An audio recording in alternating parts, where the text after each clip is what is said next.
Welcome back to the Poker Strategy TSL day number 2. We are here with Adelscott spawning at the 3 o'clock position in the blue Protoss, and FXOqxc spawning in the red Terran at the 12 o'clock position. We are on Mill.Adelscott, close by air positions, and in the opening moments of this match, I want to remind everyone to visit the new TSL website, pokerstrategy, TSL3.com, as well as go to teamliquid.net. Click on the event button in the menu bar in the top of the website, and you can get a lot of information for upcoming big events in the StarCraft community.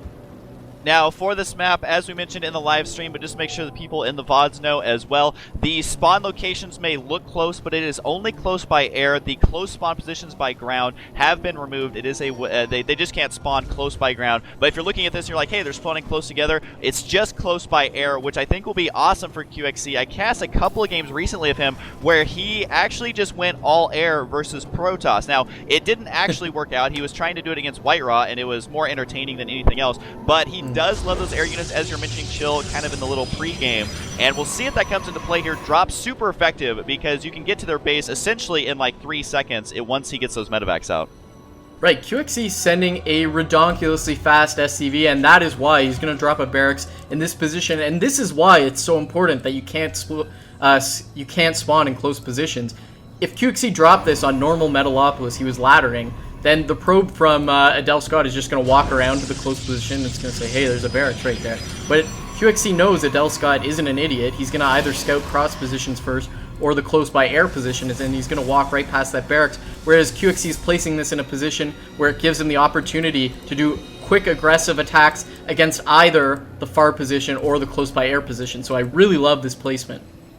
It's going to be interesting to see what he follows this up with. He's probably not going to do the Proxy Reapers like we saw a long time ago since the recent, or not really recent anymore, but the change to that. There is going to be a tech lab, so this is not a Marine rush or anything like that. One rush that I have seen is a Proxy Barracks with Marauders, and you get the slow as quickly as possible, and you just try and rely on your micro to force probes off the line, and also to take out that very first Stalker, because if you look at Adelscott's production right now, I mean, everything is on standard timing. There's nothing too crazy going on. He does, thankfully for him, have his first Zealot on the way. A lot of times the Protoss will cut that Zealot. Thankfully for him, he is going to have it, so that's just one more unit to prepare for this rush. But you want to keep an eye on the timing between the Marauder slow, which has begun already. That researches very quickly, and the first Marauder is going to be spawning right around when the Zealot is finishing up. So Adelscott, as soon as he catches wind of this, is going to have to micro like crazy, and it's just going to come down to who is paying more attention to their units and then follows it up right after.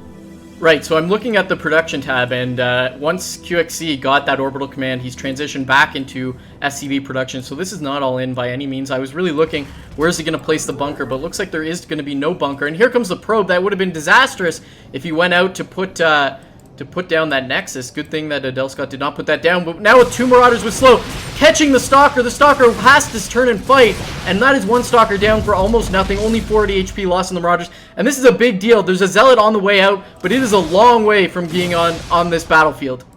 Probes are now pulled online, trying to chase them down, but the Marauders have them exactly where they want. The Zealot was hoping to trap these 2 Marauders, but they were able to escape. The Probes are so far from their home territory, trying to chase down these Marauders. Still has not been able to get us around. An insane mic right now from QXC. He has brought in a 3rd Marauder, taking out so many Probes, and since those Probes are set to attack, it makes it much easier to snipe because the AI of the Marauder will tell them to shoot, and that is just a lot of Probes being brought up the line. I'm looking at the units tab here, and Adelscott is still ahead, and Workers now just tied up. A 2nd Zealot going to be brought down as well, but the other Zealot only having 1 HP remaining. He gets taken out. Adelscott forced to retreat, and the Zealot has just been caught in the center here. He will most likely get taken out, or at least soften up a great deal. So this is going very well for QXC, and if we take a look at QXC's base, he's throwing down additional barracks and a command center, so he is transitioning quite heavily.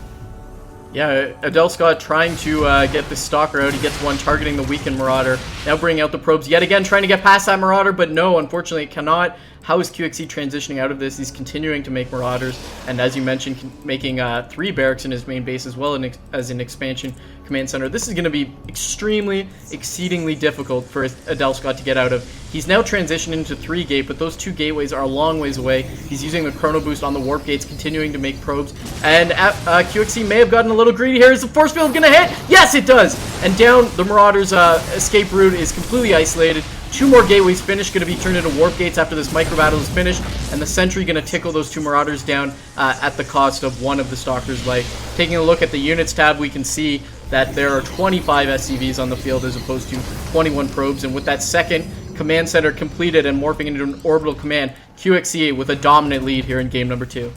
The only thing going right for Adelscott was killing those 2 Marauders, and even then he still sacrificed a Stalker for that. You can see he doesn't have an expansion at all, and the timing of it's going to be way delayed. The probe is going to be moving down, which I think is really good of Adelscott to try and play catch-up here, because he's already scouted QXC's base. He knows that he's nicely and tightly walled in. The only thing he may be able to do is kill this barracks in the center of the map, but it's already paid for itself, and QXC, you can see, is already willing to sacrifice it, going to be scouting with the barracks, getting one last little thing out of it before getting rid of it, but he has 4 barracks in his main, 2 tech labs completed. He's producing SCVs out of that second orbital command, which is already going to be gaining that energy. So as far as what Adelscott can do here, I think there's very little unless QXC makes a huge mistake, just because the worker count's ahead, the timing expansion is ahead, and the unit size is ahead. So this is definitely an uphill struggle now for Adelscott moving forward.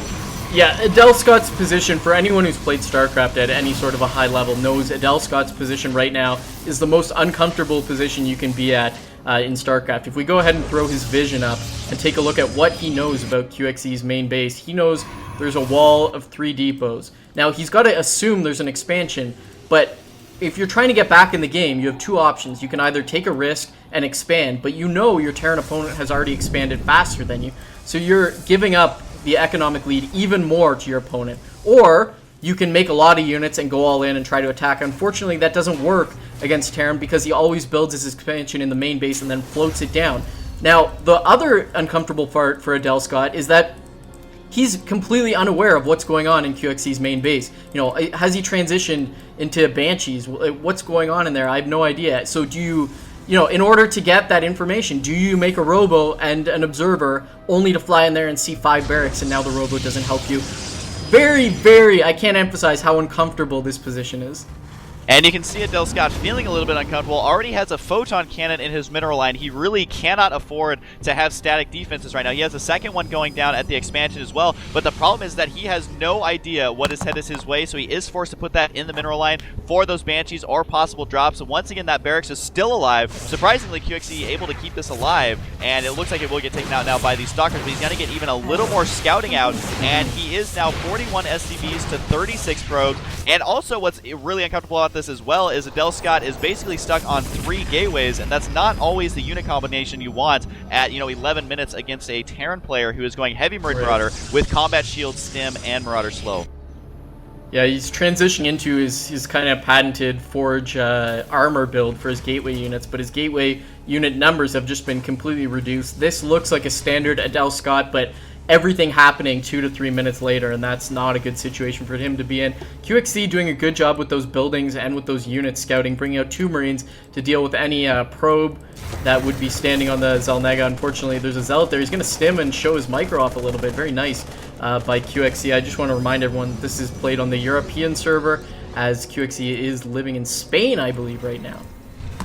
Alright, so there's 2 random Stalkers in the center map. I don't know what they're doing out here, but they just want to donate. They gave up a little bit early. QXC will gladly take that. Doesn't force a premature stim or anything like that. So Adelscott, he needed those units completely, and he just kind of donated them to charity. It does look like QXC is going to march in here, but the thing is that he also has 2 medevacs, could easily drop into the main, decides to stim and run against this army, and we are going to see some micro. Nice force fields, only trapping, the last 2 there trapping more, but as long as QXC is careful here, doesn't donate his entire army, he should be just fine. Adelscott, though, he did have these sentries for quite a while. You can see they still have about half energy. Continuing to use force fields, though, it is going to be dwindling, and somehow holding here for a little while. I think QXC will be forced to back out. That all came down to those force fields. The sentries had a lot of energy going into that. You know, I'm watching this game and comparing it to my play, and I'm like, wow, he's really, really good.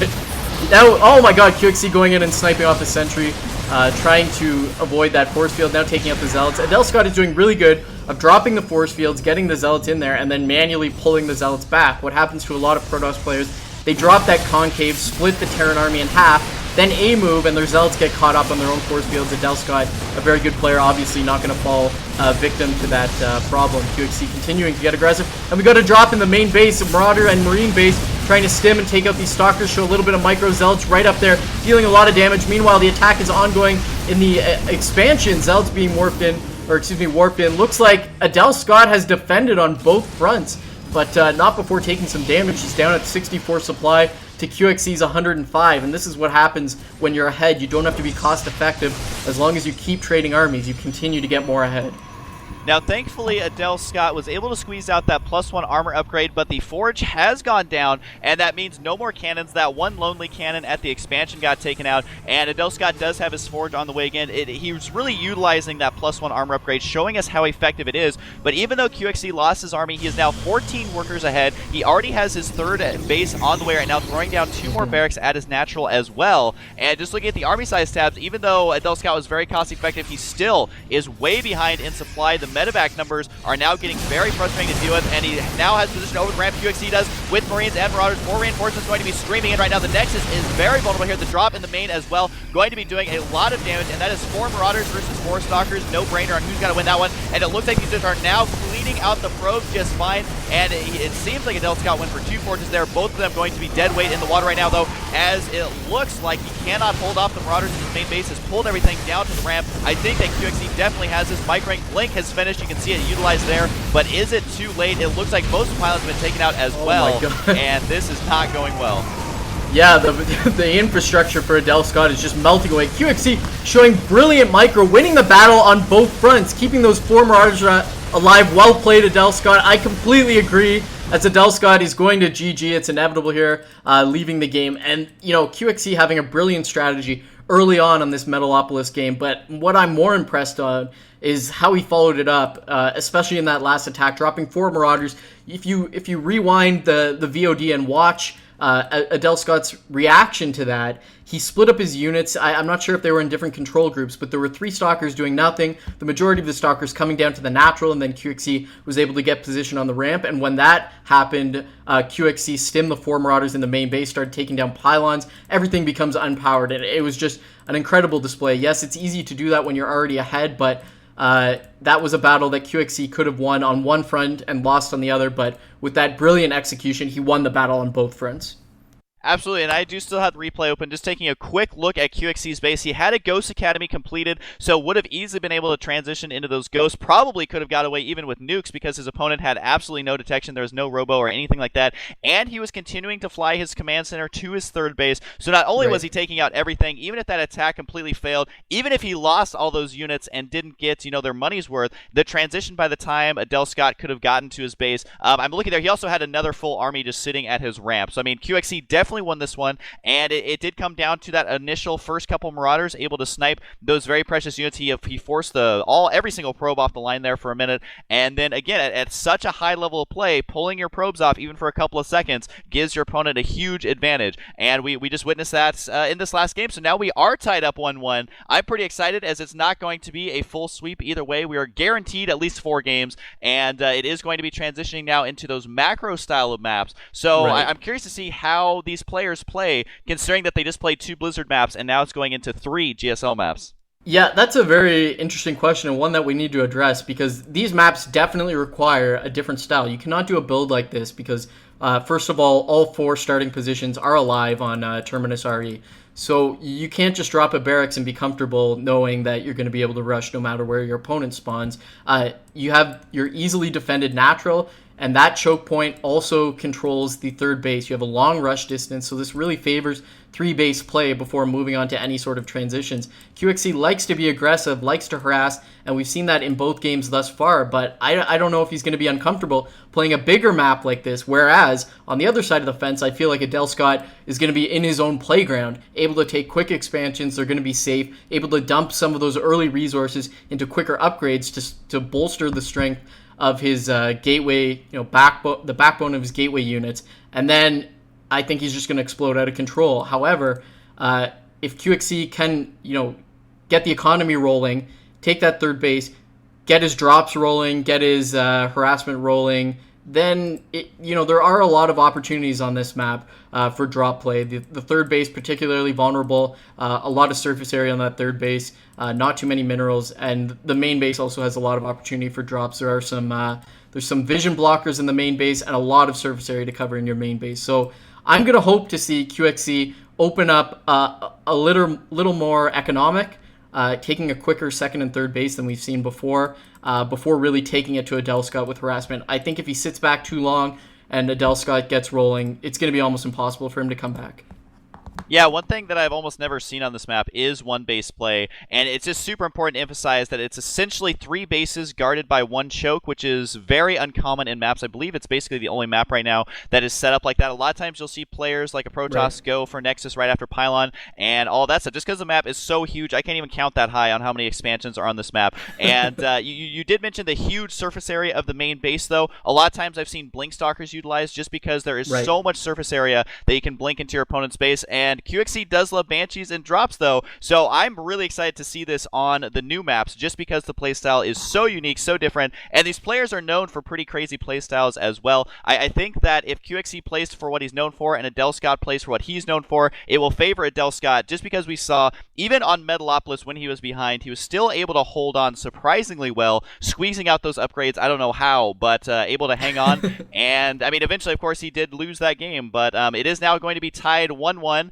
And I think that's going to be it for me, unless they're yelling at us. Oh, they are. They want us to plug some stuff. So they say I should plug my YouTube channel, which I feel silly about. It's Husky StarCraft. Do you have anything awesome for you to plug there, Chill?